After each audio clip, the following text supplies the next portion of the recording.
Okay, so I just spent a couple minutes brushing my dog with this normal wire brush.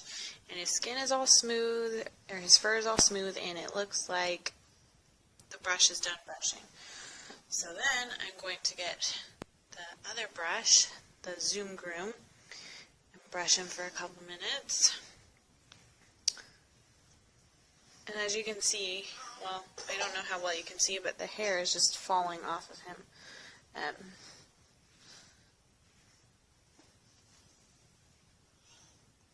So the wire brush is not nearly as effective as this brush, and that's only for like 15 seconds of brushing him.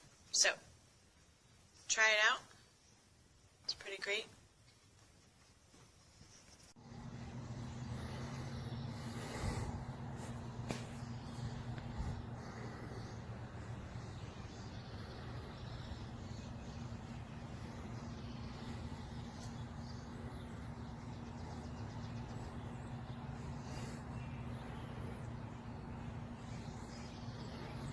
She loves it, don't you, baby?